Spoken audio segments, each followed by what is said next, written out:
Она меня встретила в аэропорту с надписью «Яна Веселова». Самое главное – это твоя репутация. Потому что если ты хоть чуть-чуть где-то там оплошаешь, то тебя просто никогда больше в жизни не позовут. Никогда. На первом этапе даже не задумываться о деньгах вообще. Расставляли палатки в тех же местах, где бомжовские палатки стоят. И бомжи у нас украли просто палатку одну, конец съемок. Мы быстро-быстро-быстро все это разбрасывали. Потом они все это быстро снимали. Мы быстро все это собирали. Опять мусор с нами ехал на другие локации, потому что это ценный мусор. И оружие, пистолеты, фейковый кокаин, фейковые деньги. Мы все время печатаем фейковые деньги на принтере. Какие-то госпитали, где уже никто не лежит. Морги всякие. Отмывать морги, декорировать, дрессить морги.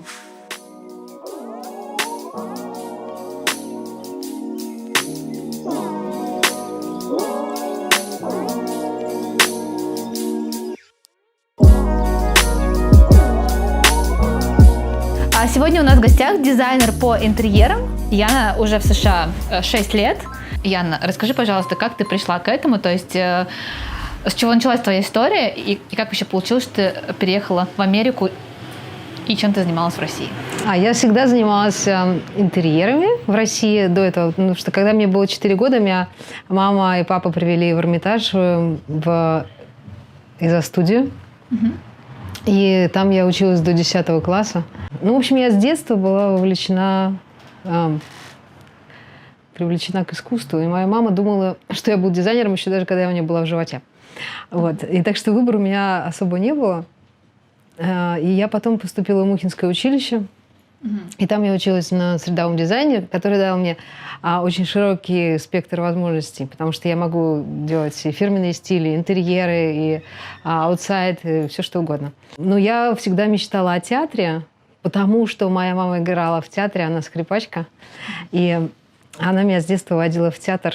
И я всегда, где-то лет с 3, я сидела там в ложе и с восхищением смотрела на прекрасные декорации.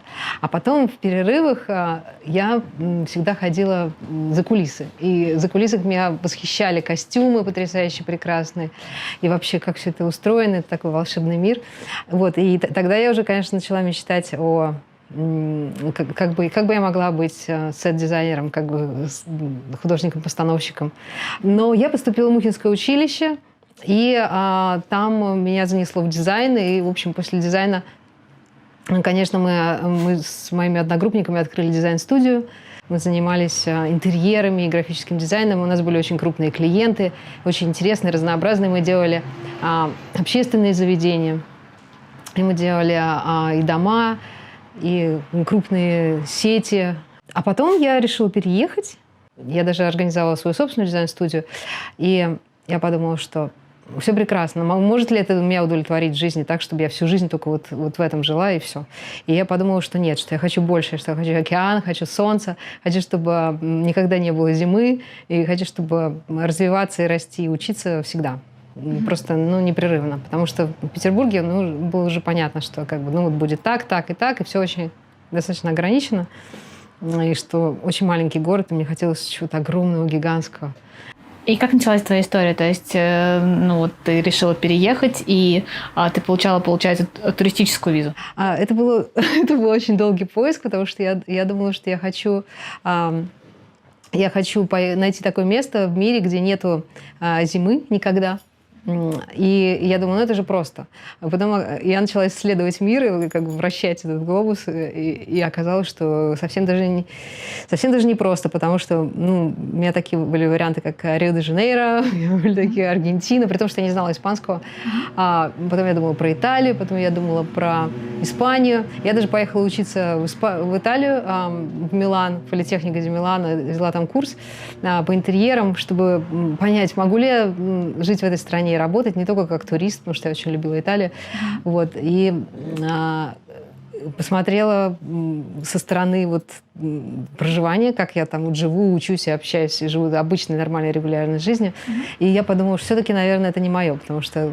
А почему не твоя? Мне хотелось свободы такой, чтобы... Потому что в Италии уже завал дизайна, там уже столько дизайна, и там уже все понятно, там нету места, куда воткнуться. То есть там можно только приезжать учиться, впитывать, и я не вижу там свободы. Потому что, по идее, меня вообще восхищает, когда есть какой-то беспредел, когда вот просто такой хаос, и ты приходишь в этот хаос, и ты видишь, что вот твое место, ты можешь этот хаос упорядочить и сделать что-то, создать там. А в Италии уже непонятно, что создавать, там все создано, там все настолько прекрасно, что просто вот ходи, восхищайся. А что дал тебе Лос-Анджелес? То есть в этом смысле там, Лос-Анджелес, он как бы дикий, необузданный и как бы совершенно беспорядочный, хаотичный, и можно делать все, что угодно. Я сначала думала, что это вот Аргентина или, может быть, даже Саут-Африка, и я вот каждый день приходила к своим родителям с новой идеей, они в ужасе уже были, потому что каждый день у меня была новая идея, куда я переезжаю. Вот. И в какой-то момент мой брат, который учился, получал MBA в Сан-Франциско, он один раз позвонил мне, я стояла на перекрестке, в машине сидела, он сказал: ну что ты слышал про то, что ты хочешь переехать в Испанию жить? Я говорю: ну да, тебе, наверное, не интересно, что я думаю. А я говорю, что ну как же неинтересно, расскажи, пожалуйста. Ну, я считаю, что это страна, где сплошная сиеста, там пенсионный отдых, очень замечательно. Как бы, но для тебя с твоей энергией нужно уехать. Я говорю: куда же мне ехать? И он говорит, что тебе нужно ехать в Калифорнию, в Сан-Франциско. Потому что он там жил 3 года. И я думаю, да, как интересно. И вот пришла такая идея, да, что надо попробовать. И я поехала проверить, что же такое Америка с точки зрения проживания, с точки зрения туризма, потому что я путешествовала до этого, и про Америку я никогда не думала почему-то, я не знаю. Тут мне брат навел такую мысль, и я подумала, что не сделать ли мне пробный рывок. И я приехала сначала в Сан-Франциско, сначала в Лос-Анджелес, потом в Сан-Франциско, и потом в Нью-Йорк. Попробовала 3 города, пощупала их, попыталась там пожить и поделать вещи, не которые туристы делают, а просто вот как вот люди обычно живут, чтобы понять, это мое место или нет. И Лос-Анджелес меня покорил просто с первой секунды. Я сразу же просто влюбилась, просто с первой минуты. Я поняла, что это то место, которое я ищу, потому что здесь тепло, здесь чувство родины абсолютное, уюта какого-то, комфорта, расслабона и защищенности. Вот такой очень прекрасный город и очень интересный. Чем ты занималась после переезда, когда переехала, именно в Лос-Анджелес? То есть ты поняла, что это твой город, и как дальше стали развиваться события? То есть твоя первая работа, там, как ты нашла жилье, то есть вот такие вот моменты. Расскажи, пожалуйста. Это была такая идея абсолютно авантюрная, потому что у меня в Петербурге дочь маленькая, была 6 лет в то время. И как мне вот можно с ней сразу переехать, и родители сказали: знаешь что, поезжай-ка ты на эксперимент, вот тебе 4 месяца, проэкспериментируй, как ты там что найдешь, и тогда, если все получится, мы тебе ее сразу зашлем. Это был такой прыжок без парашюта немножко, потому что я знала всего 2 людей. Еще у меня были одногруппники в Сан-Франциско, 2, которые очень замечательно интересные. Я жила очень-очень экономно, то есть это было просто очень вот так вот. Спасибо большое вот друзьям. Спасибо. Я первое время жила у сына своей подруги. Какое-то время, это было где-то, наверное, месяца 3. Вот. А потом он меня познакомил со своей девушкой, потому что... то есть эта девушка меня, собственно, встретила в аэропорту. Она была первым человеком, которого я встретила. Ее зовут Женя Уласевич. Вот. И сейчас она до сих пор моя лучшая подруга. Она меня встретила в аэропорту с надписью «Яна Веселова». И я поехала, остановилась у них. Какое-то время там жила. Вот. И Женя меня привела на первый сет. То есть потому что Женя была продюсером в кино. То есть через знакомство ты попала в кино, получается? Да, это бесплатно, это просто вот быть художником-постановщиком, вот просто что делать, я даже не понимала вообще. Я прочитала этот сценарий, и как бы я подумала, что ну да, прекрасно, что же я буду делать? Ничего не понимала, что надо делать. Мои друзья из Сан-Франциско, которые работают в шоу-бизнесе и являются креативным директором, один из них является креативным директором Will.i.am, он позвал меня поработать на бэкстейдже, снимать... бэкстейдж, потому что у меня неплохие фотографии. Вот. И я целый день, наверное, часов 12 больше снимала на сете в студии одного из голливудских, собственно, звезд, самых крутейших. И у меня был такой уровень показано, как это должно быть, какие потрясающие, как это красивый интерьер, офис, какие интересные люди. Вот. После этих съемок на следующий день я пошла на первый студенческий сет, чтобы быть там продакшн-дизайнером. Профессия, о которой я ничего не знала совершенно. То есть, получается, как бы на съемках ты именно занималась интерьером? Да, это, собственно, интерьер. Это, на самом деле, тот же самый интерьер, только в кино. Только в кино, да. То есть все, что я умела делать, все, чему я училась, все абсолютно пригодилось. И как же дальше стало развиваться? То есть какие дальше были проекты? Первый проект, это был студенческий проект Нью-Йорк Фильм Академи. И на первых же съемках я познакомилась просто с моими самыми лучшими друзьями в будущем, вот с Олесей, и также мы тогда работали с Женей. И мы до сих пор, вот как сестры, очень близкие, даже потом стали румейтами и жили даже вместе. И, то есть это такая семья появилась у меня, потому что такие теплые отношения, буквально с первых съемок, после первых съемок кто-то мне позвонил и спросил: а ты можешь быть экстра-актриса, где-то там сидеть в зале? Прекрасно, я так думаю. Ну да, хорошо. Я пришла на вторые съемки к другим людям. Я там экстра-актриса, сидящая в зале, вот просто сидящая и молчащая. Рядом со мной сидит другой человек, и он говорит: а ты что, экстра-актриса? Я говорю: нет, я вообще-то продакшн-дизайнер, потому что я уже сделала фильм. Он говорит: да ты что? А я-то режиссер, и я как раз ищу продакшн-дизайнера для своего фильма. И так и пошло. И вот одно, другое, третье. То есть просто знакомство. То есть ты просто знакомишься с людьми. Делаешь один проект, потом второй, третий. Они все видят, как ты работаешь, если они тебя начинают любить, видят, как ты делаешь для них хорошо, с отдачей, с полной. Нужно просто делать все вот на полную катушку, как вот максимум, что ты можешь. На первом этапе даже не задумываться о деньгах вообще просто. То есть самое главное — это как бы принести пользу, сделать вклад. И потому что это все идет тебе в будущее. Потому что самое главное — это твоя репутация. Самое главное. Это номер один, номер два. Потому что если ты хоть чуть-чуть где-то там оплошаешь, то тебя просто никогда больше в жизни не позовут. Никогда. То есть и всем еще расскажут всем другим, что вот с кем угодно можно работать, но только не... То есть мир очень тесен. Ну, вот киношный очень, да. Но это вообще везде. И так я поняла, что вообще все друг друга знают. То есть нужно, самое главное, делать качественно свою работу и реально любить свое дело. Просто очень сильно любить и вот душой переживать за него.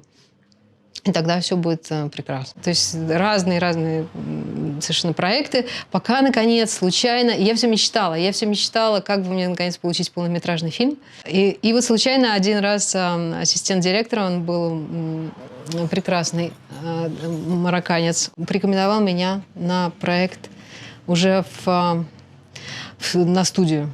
И мы снимали 3 или 4 фильма уже на этой студии. То есть это уже были полнометражные проекты, совершенно другой как бы уровень.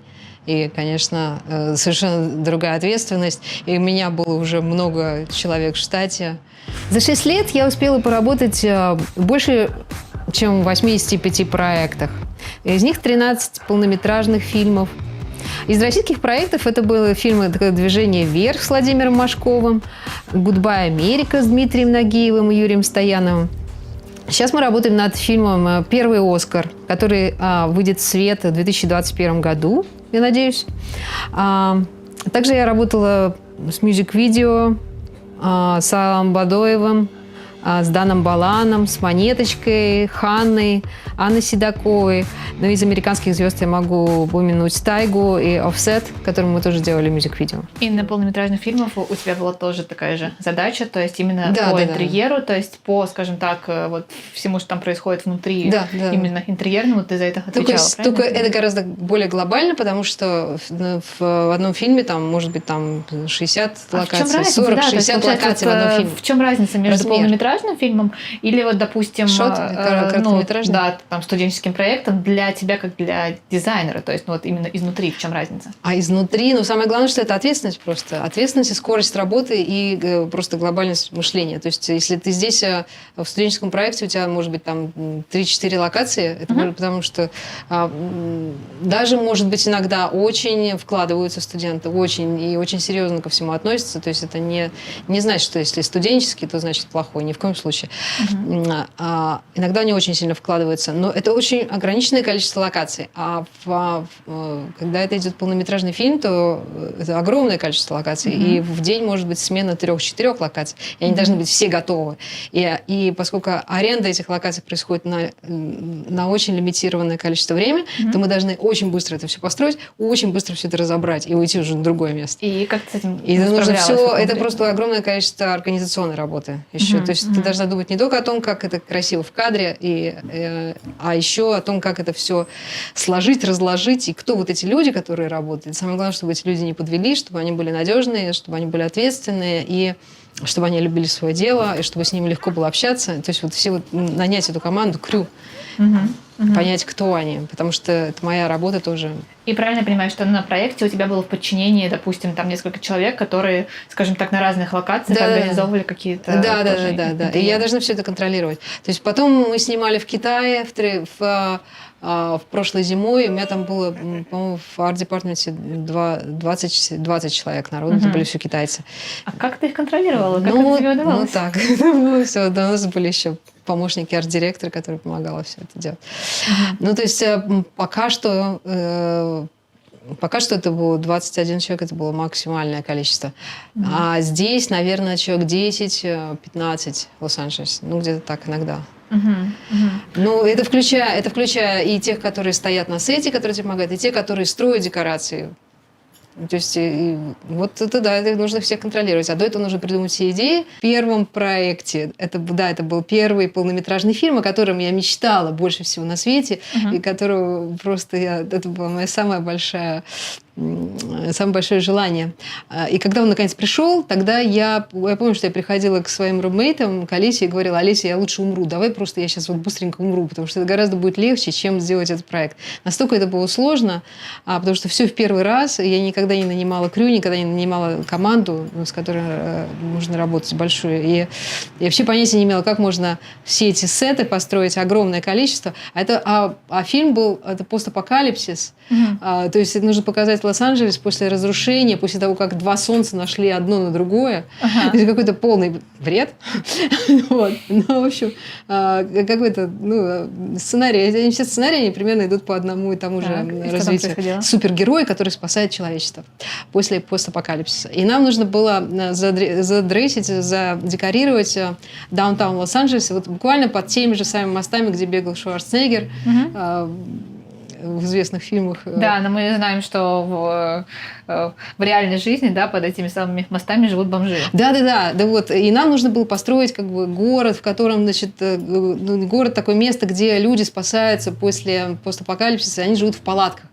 И то есть мы эти палатки... И это все был супер low budget, то есть я не знаю, сколько там... Очень-очень низкий бюджет фильма, то есть, по-моему, 7 тысяч был вообще на весь дизайн. $7 тысяч на весь дизайн полнометражного фильма. Да, это было очень прикольно, потому что мы расставляли палатки в тех же местах, где бомжовские палатки стоят. И бомжи у нас украли просто палатку одну, конец съемок. А потом нам пришлось подметать еще эти улицы, потому что за собой мы должны подметать. Мы сначала разбрасываем мусор. У нас огромные траки мусора нашего. То есть вы специально привозите мусор на улицу? Да, потому что режиссер спросил меня: как ты собираешься, вот скажи, ты делаешь сейчас первый фильм, как ты собираешься вот весь Лос-Анджелес забросать мусором во многих локациях? То есть мы вот в одном... И я ему говорю, что это все будет очень легко. Мы собираем кучу мусора разных типов. Там полиэтиленовые мешки, заливаем их спреем, там картонные коробки, всякое такое. Значит, у меня это были типы мусора разные. У нас эти типы мусора мы сортировали. А потом мы их разбрасывали по бомжовским районам. Разбрасывали, ставили палатки и создавали, в общем, ощущение полного разрушения. У нас машины были разбиты, мы их открывали капот, и задний капот, раскрывали двери, вешали на них полиэтиленовые мешки, как будто все взорвалось. Там. Вот, в общем, нам нужно это быстро было делать. И вот там команда была, может быть, человек 6. Мы быстро все это разбрасывали. Потом они все это быстро снимали. Мы быстро все это собирали. Опять мусор с нами ехал на другие локации, потому что это ценный мусор. И мешки мусора, они были очень ценные. И нам нужно было еще подмести все улицы. В тех вот районах под мостами, там, где, значит, бомжи живут. То есть бомжи были очень удивлены, да, что кто-то может намусорить больше них, Да, а еще да, и потом да, ходить да, убирать. А потом они украли, значит, палатку у нас. А потом я прислала фотку маме и говорю: мама, вот ты говорил, что если я буду плохо учиться, я буду подметать мусор. Вот посмотри, пожалуйста, как я в Лос-Анджелесе убираю. Ты плохо училась, да? А я училась хорошо. И все равно. Конечно, все время моя машина забита битком была там мертвыми телами фейковыми, которые я там арендовала на Universal или там на Warner. Всякие уточнила, что фейковыми. Да, руки, ноги, потом всякие ружья, пистолеты, фейковый кокаин, фейковые деньги. Мы все время печатаем фейковые деньги на принтере. То есть вот это все, это такие будни. И мою дочку отвожу в школу, она просто сидит вот так вот поджавшись, значит, а рядом с ней, значит, все битком забито этими мешками с реквизитом. Одноклассники не в шоке, когда вы подъезжаете к школе с мешками мусора? Не мешки мусора были, это уже там были. Тоже были там другие предметы, потому что в тот момент с тем фильмом мусор был у нас в траках. И вот мы его возили вот стабильно в течение 10 или 12 дней из одной локации в другую. Вот. А так вот, да, вот эти руки, ноги, пистолеты, и все это сплошное. Такая жизнь. Очень приключенческая, замечательная, потому что можно узнать весь Лос-Анджелес очень глубоко. Это всякие заброшенные фабрики, всякие какие-то госпитали, где уже никто не лежит, морги всякие, отмывать морги, декорировать, дрессить морги. Отмывать морги? Ну, в смысле, они как бы чистые, потому что там уже никого нету. Ну, просто ты сначала их декорируешь, дрессишь, там, кровью, там. Потому что если это фильмы ужасов какие-нибудь. Реальные морги нужно смотреть, аналоги, референсы в интернете, изучая, как на самом деле выглядит там какой-нибудь фильм про людоедов, если ты снимаешь. Надо знать, как это выглядит на самом деле. Поэтому ты все это исследуешь. И именно этим занимается именно дизайнер. Продакшн-дизайнер он должен знать все это, конечно, он должен глубоко знать и должен идти сквозь вообще все. Ребята, если хотите отмывать морги, приходите в кино на продакшн-дизайнера. Да, ну, в общем, такая жизнь, это совершенно не гламур, а после этого всего ты, значит, одеваешь каблуки, платье, идешь на какую-нибудь вечеринку с коктейлем, и никто не знает, что ты делал вчера. Да, получается, у нас такое несоответствие, да, потому что все думают, что у нас кино, это в первую очередь, да, это какие-то вечеринки с коктейлями, которые не заканчиваются. И там, да, вечернее платье и красная дорожка. Я ходила на красную дорожку раза 2, потому что на самом-то деле очень часто я недовольна всеми этими фильмами, мне совершенно не нравится. И как бы я сижу такого, мне стыдно. То есть я делала свою работу максимально хорошо, там, и оператор тоже прекрасно все снял, но что получилось в конце концов, о боже. Ну, ты видишь, что мусор разбросан правильно, да? Да, это да, конечно, это я могу похвастаться. Но это не только мусор, конечно, мы снимали, это просто экстремальные моменты какие-то, конечно, это очень огромное количество интерьеров и всяких дворцов, и всяких шикарных лакшери помещений, всякое разное. Просто очень разнообразная деятельность в кино. То есть это совершенно не чистая работа, абсолютно. То есть я вспоминала, как я делала элитные дома в Санкт-Петербурге. Чистенько сижу за компьютером, мышкой такая вся. Пожу, и все. И потом пришла на стройку, и пылинки вся сдула, и опять я чистенькая. Ну вот, а тут, знаешь, совершенно другое. Ты по уши во всем вот в этом. Я сейчас больше перефокусируюсь на дизайн интерьеров опять обратно, потому что мне очень захотелось вот создавать что-то, то, что не разрушается через 5 минут. Потому что сеты мы строим сеты, и это очень быстрая реализация твоих идей. То есть все, что ты вот только нарисовал эскиз, через 5 минут мы уже взяли и построили это. Но и через 5 минут взяли и разобрали. То есть это не остается? Это не остается. А мне хочется, чтобы вот реально люди жили в этом, чувствовали, чтобы они это видели каждый день, чтобы они это использовали. Потому что в кино это промелькнет вот как вот это, очень быстро. И все. И забыли. И никто там один раз посмотрели фильм. А я хочу, чтобы люди вот жили, вот, чтобы мой труд оставался как-то. Сейчас я рекламирую себя активно как, опять, интерьер-дизайнер, мне пошли заказы реально в больших количествах, много всего пошло. А так вообще на протяжении 6 лет тоже было много всего сделано. То есть я делала всякие игровые комнаты, escape room, я делала музей селфи на Голливудском бульваре с Таиром Мамедовым мы делали. Я делала там несколько комнат, и до этого в Глендейле мы делали. Это уже музей селфи. Очень было интересное сотрудничество, такое очень творческое и яркое. А чем отличается, да, вот работа в России дизайнера по интерьеру и работа в США? То есть наверняка есть какие-то отличия, особенности и так далее. Расскажи, пожалуйста, про них. Вот я могу сказать только про себя. Ну, конечно, да. Про твой опыт. Только про мой опыт, потому что нету такого статистического понятия. В твоем опыте, да. Да, мой, что лично для меня здесь новое появилось, это, во-первых, здесь, если я делаю какой-то средний уровень, то есть не какой-то там супер-лакшери уровень, а средний уровень, то я практически всегда это могу заказать в магазине прямо здесь, прямо сейчас, все есть в наличии.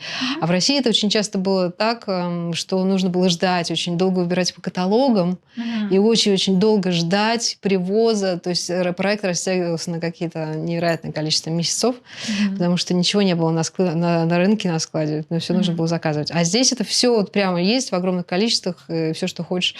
Вот. Но если что-то и также очень, очень интересно, что здесь много всякого винтажа прекрасного. То есть здесь можно идти на такие сайты, там, Craigslist, OfferUp, и найти что-нибудь такое уже бывшее употребление, но то, что мы можем использовать. И очень много трифт-сторов, это комиссионные магазины, в которых мы можем найти всякие интересные вещи тоже.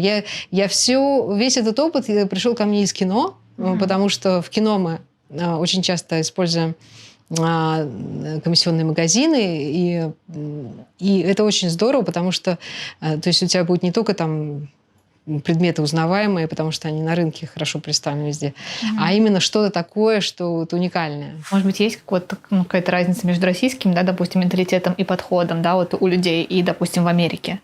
Ну, здесь, да, конечно же, потому что у меня огромное количество русских клиентов,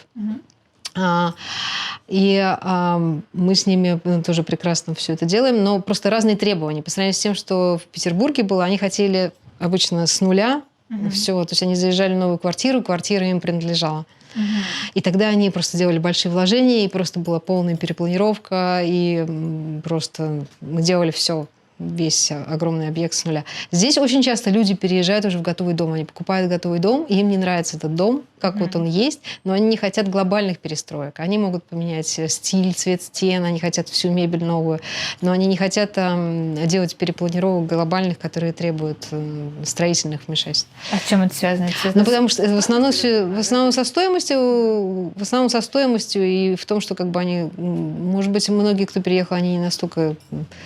Их, может быть, все уже устраивает там, в большей степени как бы, из того, что есть. Ну, вот ценность часа. То есть я могу сказать, что моя стоимость такая-то сумма в час. Потому что в России я такого не могу сказать. Я должна говорить цену за проект, и дальше этот проект может тянуться там за безумное количество времени. То есть работа и человеческий труд, они ценятся выше в Америке? Значительно, да. То есть вот это просто невероятно круто. То есть я начала ценить свой труд, себя и свое свободное время.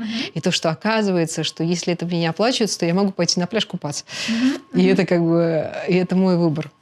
А какие вот ошибки ты как бы допускала в самом начале, да, вот когда только переехала, что бы ты сейчас, наверное, как бы не сделала, и что бы ты могла порекомендовать людям, которые, может быть, только собираются переезжать или только-только переехали, вот, может быть, они каких-то ошибок не допустят?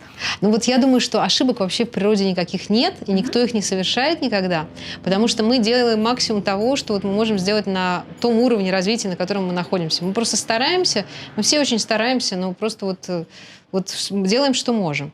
И я думаю, что очень важно просто с самого начала понять, зачем, что вы хотите здесь. То есть поставить какие-то цели и задачи, что вы хотите здесь, и дальше просто к ним продвигаться. То есть нужно ехать не от чего-то, а зачем? Обязательно. И да, и очень важно в этом случае выбрать город, потому что город должен быть вдохновляющим элементом. Это тоже не вдохновляющий элемент, это просто на самом деле база, это самое главное.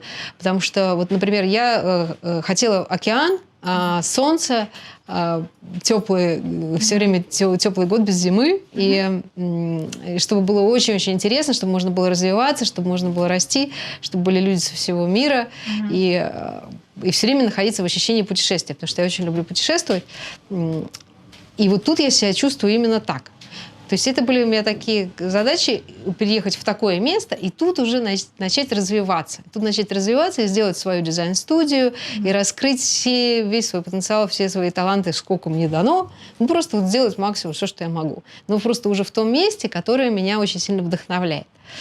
Вот, поэтому я думаю, что вот место, куда вы переезжаете, должно очень вдохновлять вас само по себе. Не потому, что там живут какие-то родственники и знакомые, потому что они могут, например...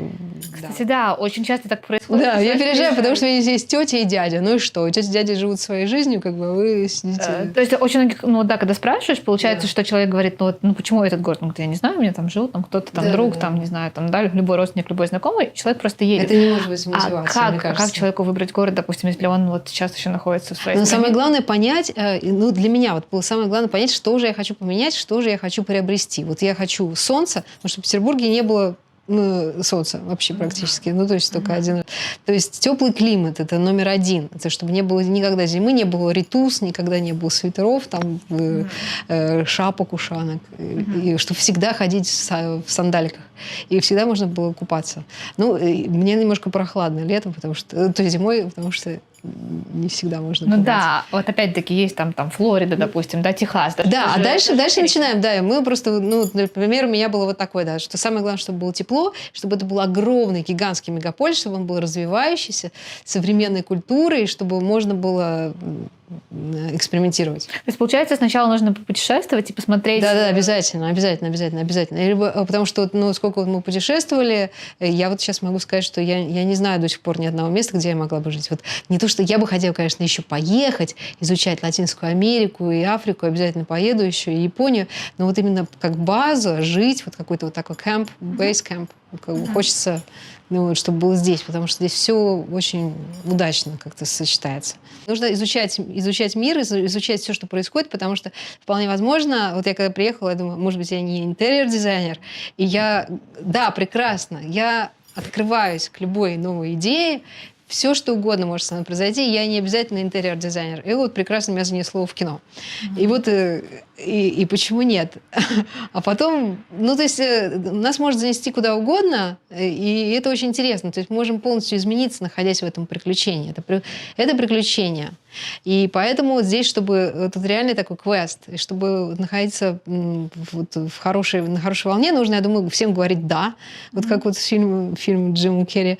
Просто вот попробовать всему говорить «да» и смотреть, что происходит. И просто наблюдать за тем, куда тебя занесло. Потому что это реально очень прикольно. Вот.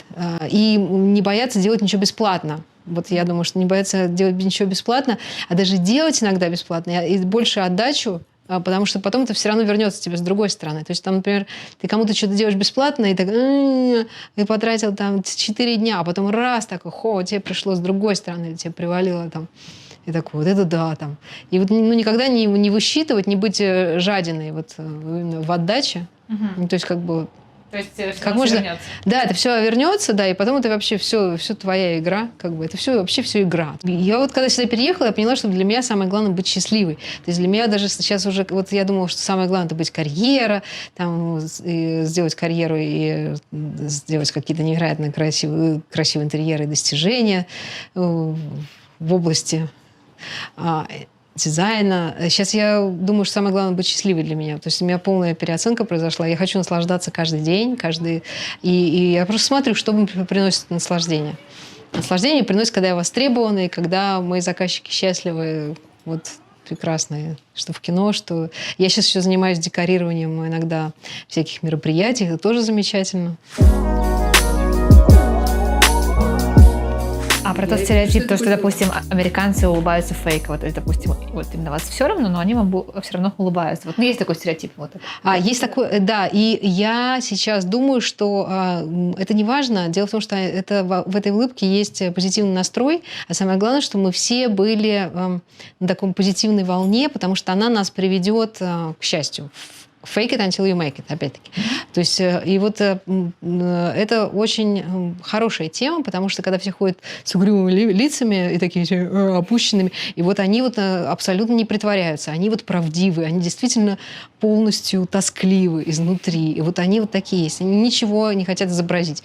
Вот мне кажется, это гораздо, не то что хуже, лучше, но просто, да, Создает такое настроение. Да, это создает... Эта улыбка, она создает ощущение праздника, выходных, курорта, даже вот в понедельник. То есть я чувствую себя все время здесь на курорте, даже когда я работаю там и почти иногда не сплю, ощущение курорта. Вот как такое может быть? То есть это и солнце, и люди улыбаются, и очень много латиноамериканских лиц, которые...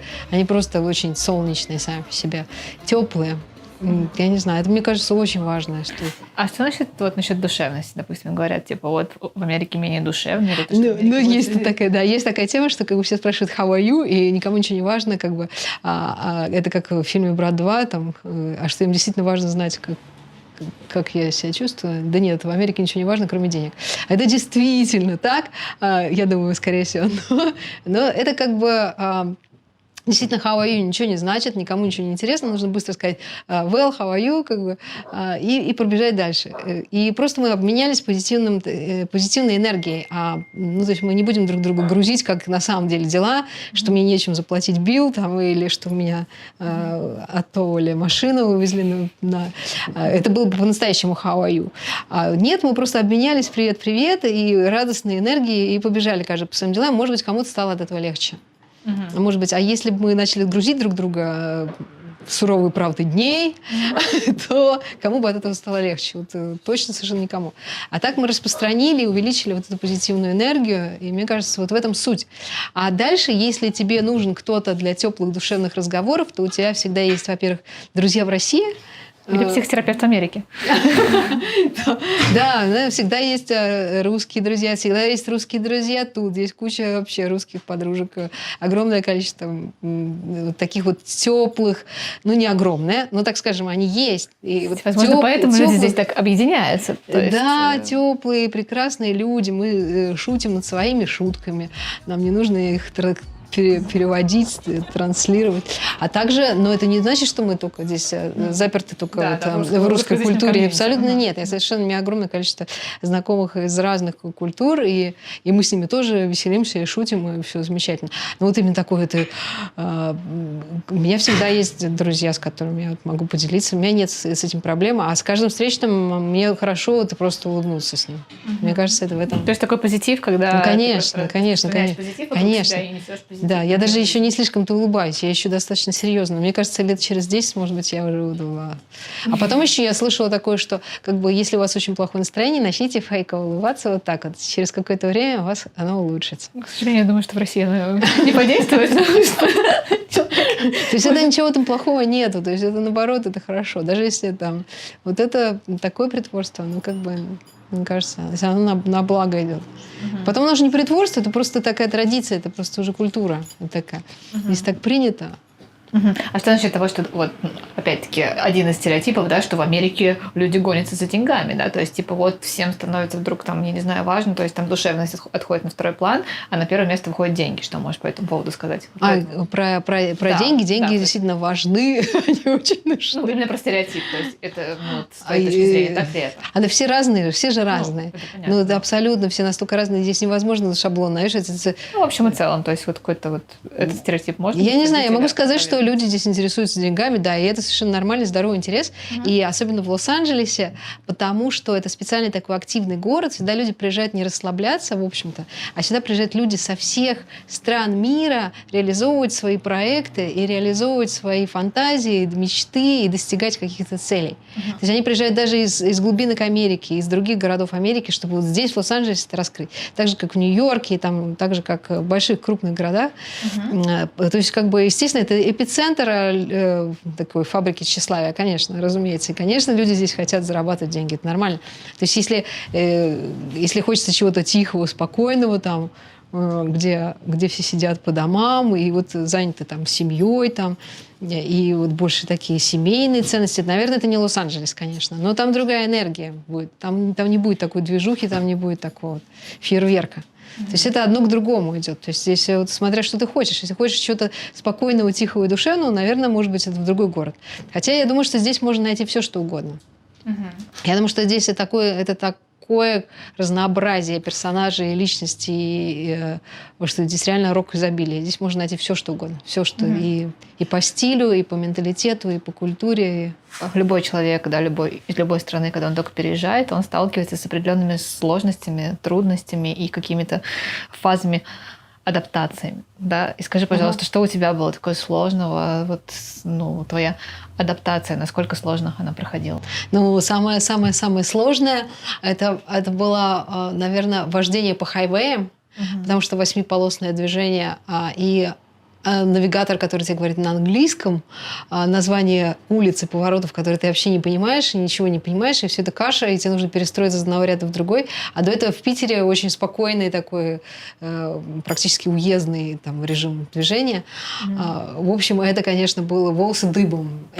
Просто я сталкивалась, там, допустим, 5 полос, и каждая из полос, она куда-то на отдельный выход ведет. И то есть вот нужно взять нужную полосу, допустим, вот там или крайнюю правую, или там среднюю, и вот только ее, потому что в другом случае, да, там с крайней левой будет другой выезд, другой выход. Да, и ты приезжаешь просто на час позже, потому что ты не успеваешь съехать.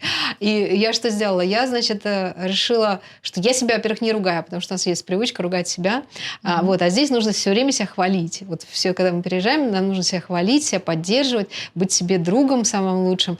И вот ничего не получилось, ну ничего, ну еще раз попробуем. Ну сейчас не съехали, ну на следующий съедем, ну ничего. Ну вот просто вот нужно так вот, не то что, потому что и так напряжение очень высокое, и нужно вот себя поддерживать изнутри, вот реально дружить очень сильно с собой. Я думаю, это важно. Я вот реально себя не ругала за то, что я съезжаю не с одного раза, а с 5-го, может быть, там в начале делаю крюки какие-то невероятные, приезжала там на очень много позже. Но я тогда не работала, так что не было какого-то криминала с тем, что я опаздываю.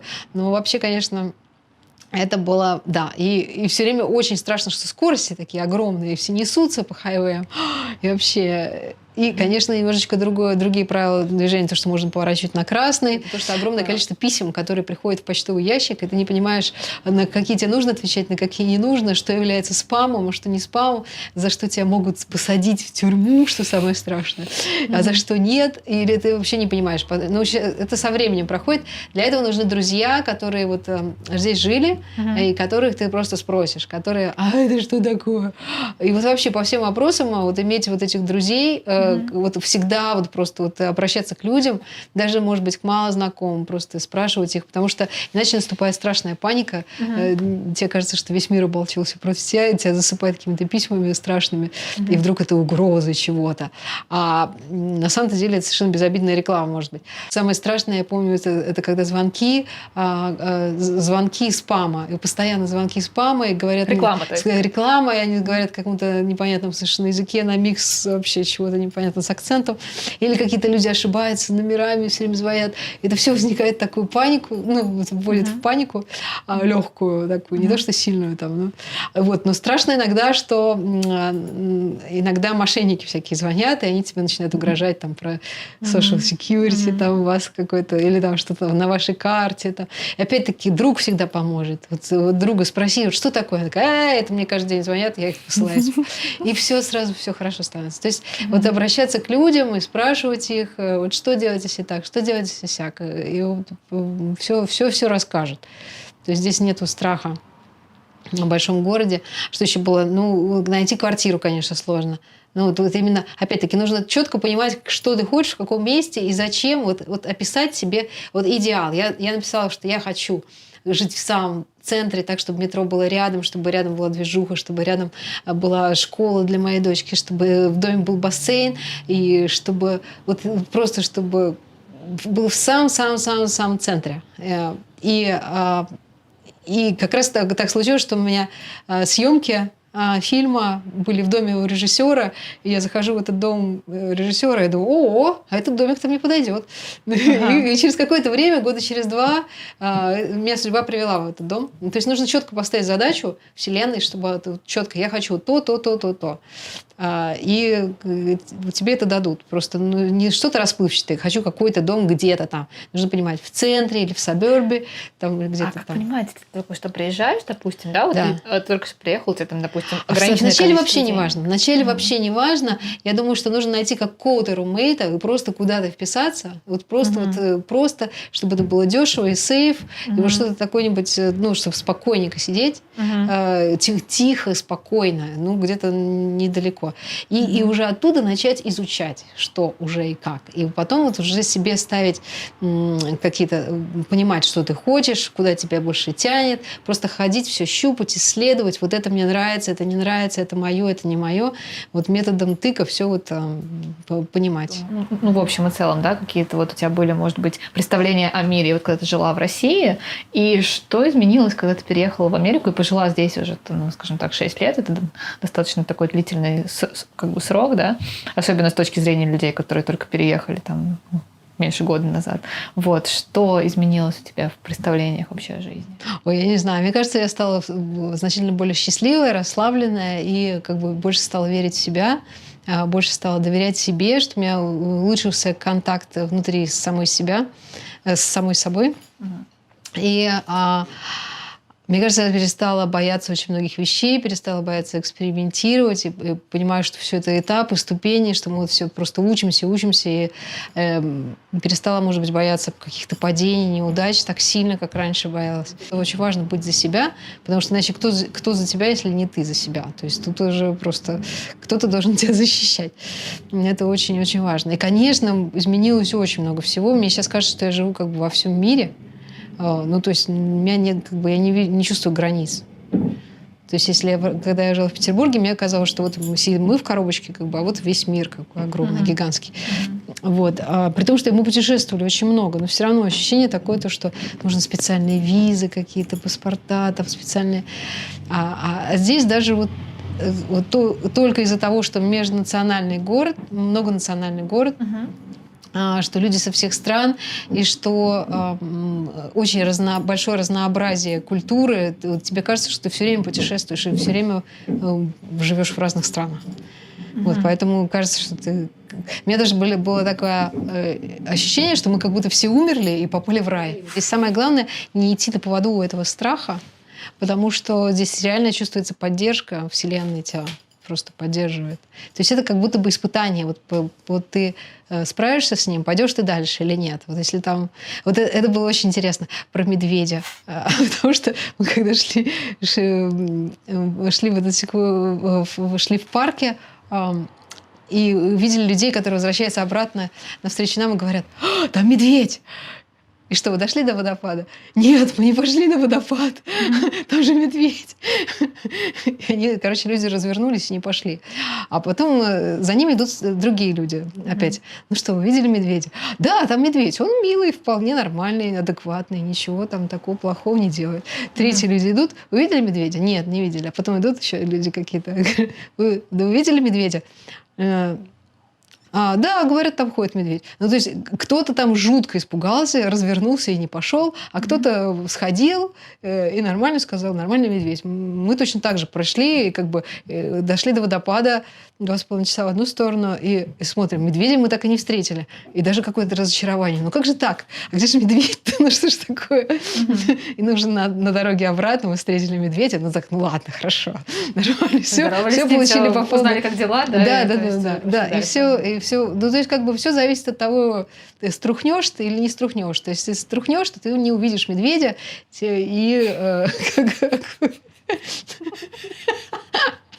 Ребята, ничего не бойтесь, идите вперед и не сдавайтесь. Главное, чтобы вас что-то вдохновляло. Спасибо большое, что пришла, что поделилась. И будем следить за твоими успехами. И, возможно, еще встретимся в любом случае. Спасибо большое.